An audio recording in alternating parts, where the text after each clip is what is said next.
Ito ang Kaalaman Studios. Ngayong araw ay bibigyang pugay natin ng isang alamat sa mundo ng pelikula at telebisyon. Siya ang tinaguriang reyna ng pelikulang Pilipino, ang walang katulad na si Gloria Romero.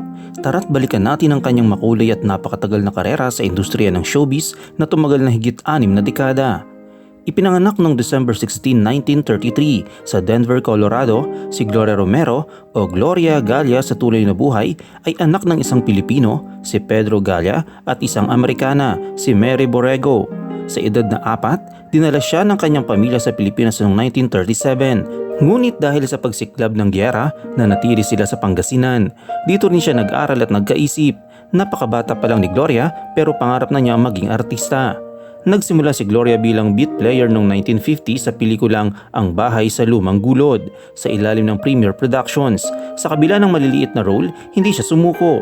Taong 1952 nang bigyan siya ng bagong screen name, Gloria Romero, mula kay Dr. Jose R. Perez ng Sampaguita Pictures. Sa pelikulang Monghita noong 1953, naging opisyal na leading lady siya at dito na nagsimula ang kanyang pag-akyat sa tagumpay.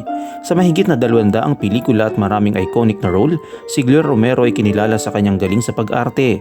Isa sa kanyang pinakamalaking tagumpay ang namanalo siya ng kanyang unang FAMAS Best Actress Award noong 1954 para sa pelikulang Dalagang Ilocana. Sa kanyang pagiging versatile, nakagawa siya ng drama, comedy at pati na rin kontrabida roles tulad ng sa Condemned at Mahawi Man ang Ulap.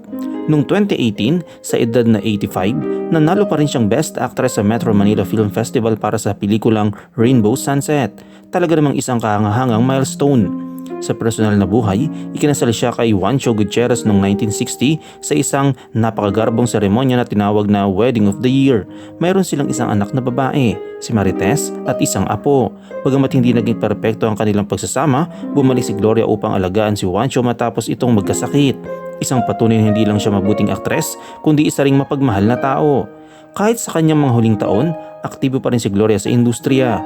Mula sa mga patalastas tulad ng Kaming, Super Wheel at Lola Remedios hanggang sa mga iconic na TV shows tulad ng Palibhasa Lalaki at Okay Fine Whatever, talagang hindi siya natigil sa pagpapasaya sa mga tao. Noong February 2024, isang tribute ang binigay ng kanyang mga kaibigan at kasamahan sa industriya bilang pagpupugay sa kanyang kontribusyon sa showbiz.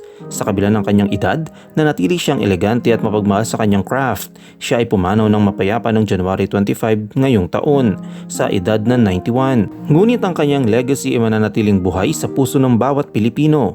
Salamat Gloria Romero sa mga taon ng inspirasyon at saya na iyong naibahagi sa amin. Ikaw ay tunay na isang reyna ng pelikulang Pilipino.